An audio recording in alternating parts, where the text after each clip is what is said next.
Well, we ask you to do your best to ignore the confused and bewildered faces that you're seeing in front of you. Matt George from Sports 1140 KHTK, joined by my partner in crime. You know him well with Cowbell Kingdom. It's Leo Biez, and we witnessed a game that felt like 4 individual games in one, Leo. Each quarter, you saw a different product, and that's just not just with the Kings, it's with the Atlanta Hawks as well. Somehow, the Kings managed to scratch out a 1-point victory. They get 3 players scoring 22 points tonight. Darren Collison, who played a crazy amount of minutes and ended up hitting the game winner, DeMarcus Cousins, and Ben McLemore just a day before his birthday getting high up there in the scoring column. Another great game for him. It's good to see him starting to get going. I think Katie Christensen said after the game, Leo, that he has had 6 straight starts now, and over those 6 starts that he's averaging 12 points per game. So that number is up. It's good to see from a shooting guard position. Mostly it's good to see him playing with confidence, but we mentioned 4 quarters, 4 different teams basically, Leo. In the first half, really the first 3 quarters, it was doom and gloom, and then somehow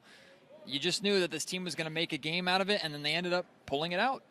Yeah, on the side note, Ben was trying to get 24 points because he's turning 24 there you go. tomorrow. But again, Ben had a great game, Matt. Right. I'm so happy for him. I know I said about 2 shows ago that he is a D-League player, and I'm going to stick with that until he continues to show that he can play at a high level. And if he continues to score 22, 15, 16 points a night, that's NBA player. That's the 7th overall pick in the NBA draft. That's why it's because I hold him to such a high standard because he was such a high pick. But again, if he continues to show off, lots of teams will be calling the Kings, and that's a good thing for the Kings because now they have an asset, something that I've been on record saying that this team has no assets. But if he continues to play like this, hey, Vlade, he has something. Ben's issues fall right in line with the issues of the Sacramento Kings, Leo, and it's just one word: consistency. Yeah. And it's some nights showing up, playing hard, getting their shots up and getting good looks at the baskets. The next night, getting those same looks, and they're just not dropping or looking lost out on the perimeter.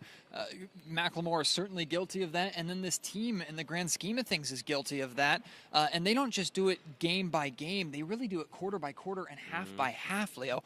And it's just one of those things where it's entertaining from some kind of standpoint, but it's also infuriating as a fan and as a journalist covering a team where you really don't know what you're going to get, and it can switch on a dime. Yeah, and you mentioned how Ben had a great cut to the basket and how he can make a living off of that because he's so athletic and so fast, but sometimes he just doesn't read the right play, and he doesn't make that play, which is frustrating to watch because he can do it every single game. Yeah, with his athleticism, McLemore was known for his shooting ability with Kansas, but he certainly does have that athleticism and that quick speed to be able to cut to the basket.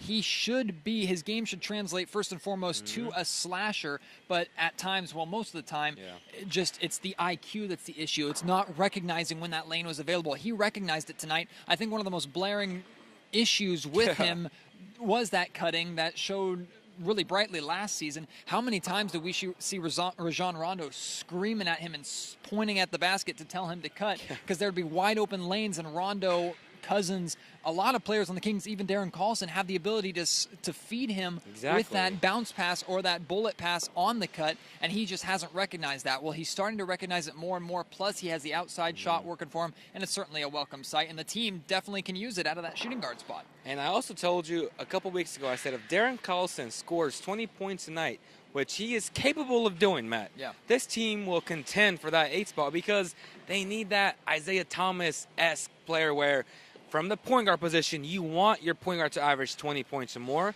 and, about 8 to 10 dimes a game. So if he continues being consistently good, it's only a good sign for the Kings, man. Well, let's talk about Darren Collison tonight, Leo, because 44 minutes, he played more minutes than anybody else. And I've been impressed. You expected that because the Kings are so short-handed at the guard position. Also, side note, it's interesting to see that the Kings have really managed to stay relatively healthy up to this point, and then all of a sudden, it's a tumble effect. You start ball handling. You start with Gay, then you lose Temple, you lose Lawson. Hopefully he'll be back very soon. And all of a sudden, just all these players are dropping, and it's really at that guard position. So we saw Aaron Aflalo playing the point guard tonight. And he really struggled with that.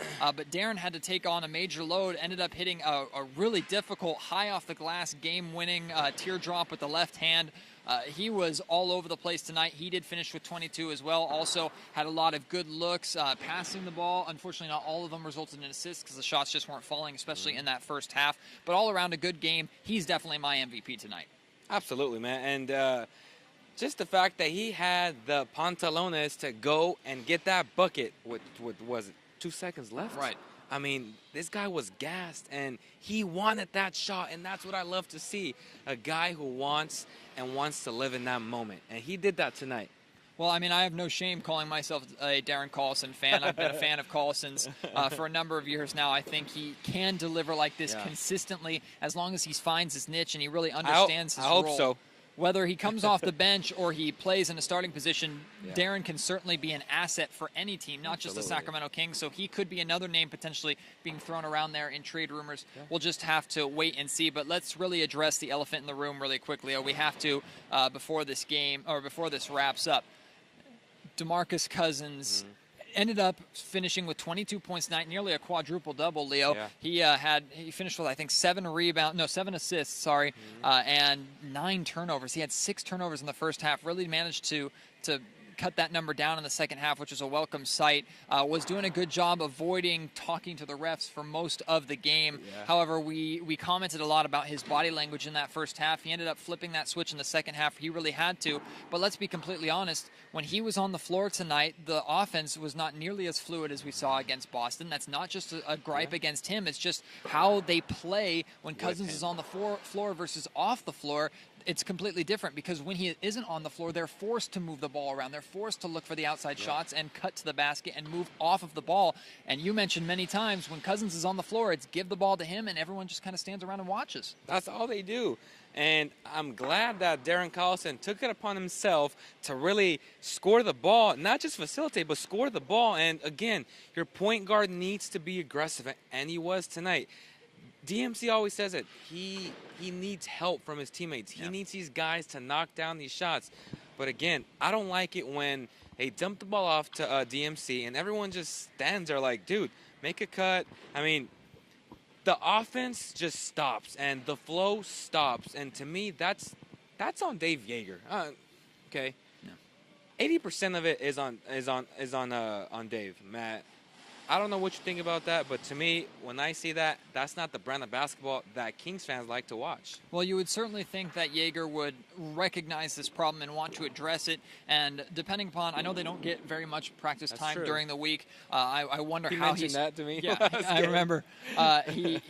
I'm sure he's trying to implement that, and he recognizes that, being the basketball mind that he is. I would also like to put a little bit of the blame not on Cousins or Yeager's shoulders, but also on the other players. I mean, even if it's not a clear system that's being shoved down their throats, they need to know that they do nothing for Cousins and nothing for the team by just standing around on the perimeter. They did a lot better about it in the second half, but as great of a game as Collison had, I mentioned to you there was a play where the ball was trapped almost at the half-court line, and Darren Collison was standing in the corner, and he stood in the corner for 10 seconds, and it was Anthony Tolliver that actually came up and received the pass to make sure they avoided the trap. It can't be Tolliver in that situation. It has to be Collison, but so many times they stand there in the corner and just kind of watch and either hope the ball comes their way for the open shot, or they're just going to see if Cousins can take it to the rack and finish. And in his defense, I think he was trying to catch his breath because he was so gassed. That's true. Because I haven't seen Darren just play that type of play where you're like, dude, go get the ball. And he was just standing there like, and he was gassed. 44 minutes tonight. 44 minutes. He certainly deserves all the rest and an extra massage, as I tweeted out. Dave Yeager said after the game in his press conference that they're going to give him some rest and allow him to kick his feet up a little bit tomorrow, which is good. A well-deserved off day. The Kings have now won 2 in a row, and they have a very winnable game in here on Sunday, when they host the Pelicans. New Orleans Pelicans. Thank you. Anthony Davis versus DeMarcus Cousins. AD had a huge game tonight. He did. And, as much of a guard league as it is right now with players like Steph Curry and maybe even small forward league, there are a lot of young and really talented bigs. I mean, you and I mentioned not just DeMarcus Cousins, but Joel Embiid, Karl Anthony Towns. Miles Turner.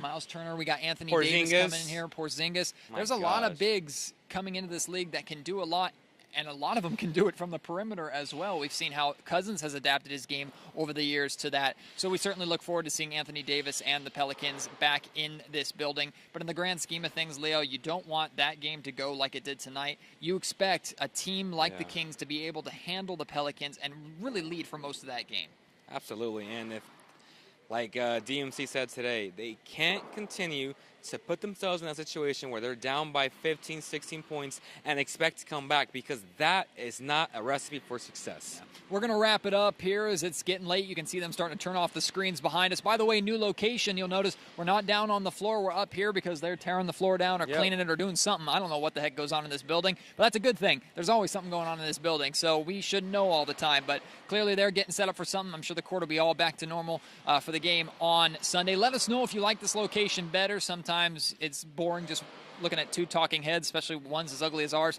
So if you like to look over our shoulder and see more of the Golden One Center, let us know. We love that feedback. Also, any feedback that you have from what we've talked about in tonight's game, just your thoughts on the game, your previews for the Pelicans matchup, anything. We want to hear it at Matt George, KHTK, at B as Leo to reach us directly. Also at Cowbell Kingdom, we'll see that as well. Facebook, Twitter, Instagram.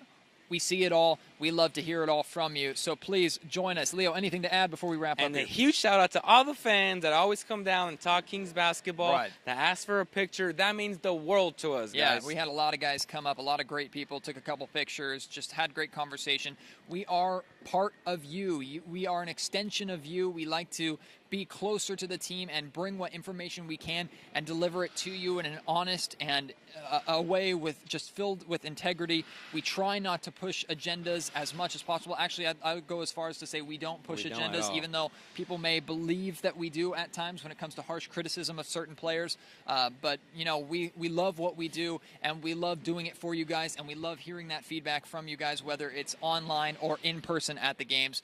We highly encourage you to give us feedback and join the conversation in any way. So do it right now. I know you want to. I know you want to share your opinion, and we want to hear it, so please do. But until next time, for my partner Leo Biaz, my name is Matt George. Thank you so much for joining the Cowbell Kingdom postgame show. The Sacramento Kings somehow scratch out a win. They beat the Atlanta Hawks by 1 point, looking for 3 in a row against the Pelicans on Sunday.